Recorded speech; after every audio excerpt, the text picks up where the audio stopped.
بسم اللہ الرحمن الرحیم۔ السلام علیکم دوستو آج ہماری ویڈیو کا موضوع ہے قصہ حضرت انس رضی اللہ تعالیٰ عنہ بن نضر کی شہادت کا۔ دوستو ویڈیو شروع ہونے سے پہلے آپ سب سے گزارش ہے کہ ویڈیو کو لائک کر دیجئے۔ تو چلیے دوستو ویڈیو کی جانب چلتے ہیں۔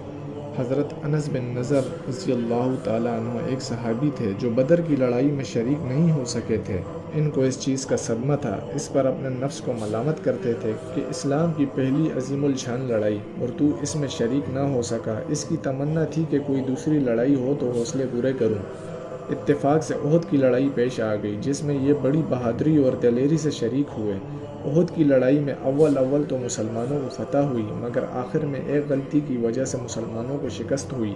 وہ غلطی یہ تھی کہ حضور صلی اللہ علیہ وآلہ وسلم نے کچھ آدمیوں کو ایک خاص جگہ مقرر فرمایا تھا کہ تم لوگ اتنے میں نہ کہوں اس جگہ سے نہ ہٹنا، کہ وہاں سے دشمن کے حملہ کرنے کا اندیشہ تھا۔ جب مسلمانوں کو شروع میں فتح ہوئی تو کافروں کو بھاگتا ہوا دیکھ کر یہ لوگ بھی اپنی جگہ سے یہ سمجھ کر ہٹ گئے کہ اب جنگ ختم ہو چکی ہے، اس لیے بھاگتے ہوئے کافروں کا پیچھا کیا جائے اور غنیمت کا مال حاصل کیا جائے۔ اس جماعت کے سردار نے منع بھی کیا کہ حضور صلی اللہ علیہ وآلہ وسلم کی ممانعت تھی، تم یہاں سے نہ ہٹو، مگر ان لوگوں نے یہ سمجھ کر کہ حضور صلی اللہ علیہ وآلہ وسلم کا ارشاد صرف لڑائی کے وقت کے واسطے تھا، وہاں سے ہٹ کر میدان میں پہنچ گئے۔ بھاگتے ہوئے کافروں نے اس جگہ کو خالی دیکھ کر اس طرف سے آ کر حملہ کر دیا۔